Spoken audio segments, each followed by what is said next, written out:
मूर्तिजापूर तालुक्यातील कानडी येथील घरकुल बांधकाम व वाटपात प्रचंड भ्रष्टाचार झाल्याच्या अनेक तक्रारी गटविकास अधिकारी पंचायत समिती मूर्तिजापूर यांच्याकडे करून चौकशीची मागणी केली होती, परंतु या प्रकरणी कुठलीही चौकशी केली गेलेली नसून संबंधित तक्रारदारास अहवाल दिला नसल्याने 29 सप्टेंबर रोजी कानडी ग्रामपंचायत समोर ठरल्याप्रमाणे आत्मदहनाचा प्रयत्न केला, पण तो उपस्थित पोलिसांनी हाणून पाडला।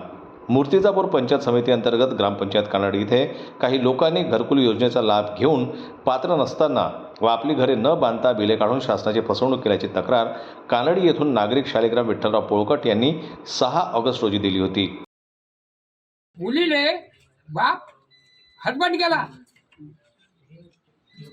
हे पाहून घ्या। म्हणजे प्रशासनाने तुमच्या पोरीले वडिलाले पती दाखवलं, हो असं तुमचं म्हणणं आहे? हो, आणि यादी जे आहे हा. हे नियमाप्रमाणे नाही।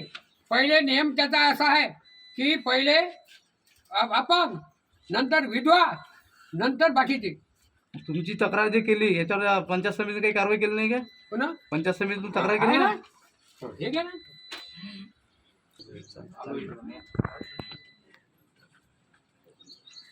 आता तुमचा काय म्हणजे तुमचा आता काय पवित्र आहे? हा पोलिस काहीच नाही, मला आहे ना घरकुलाची यादी नियमावर द्याव।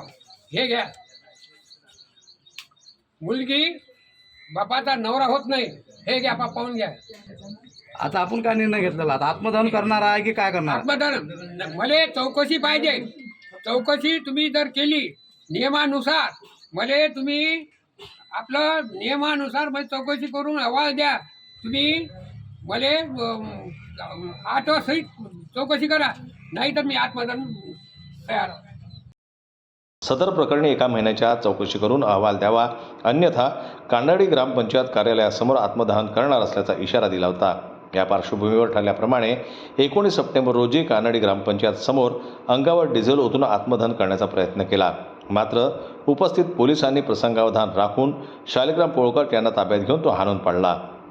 या संदर्भात गट विकास अधिकारी यांना 8 सप्टेंबरला पुन्हा निवेदन देऊन अवगत केलं होतं व घरकुल वाटपात झालेल्या भ्रष्टाचाराची चौकशी करून अहवाल मागितला होता, परंतु सदर अहवाल उशिरा मिळाला असून तो समाधानकारक नसल्याचे शालिग्राम पोळकट यांचे म्हणणे असले तरी तक्रारकर्ते शालिग्राम पोळकट यांच्या तक्रारीनुसार सदर प्रकरणाची चौकशी करण्यात आली आहे। याबाबत एक अहवाल तयार करून 17 सप्टेंबर रोजी तो अहवाल शालिग्राम पोळकट यांच्या घरपोच सादर केला आहे, असे गटविकास अधिकारी अशोक बांगर, पंचायत समिती मूर्तिजापूर यांचं म्हणणं आहे।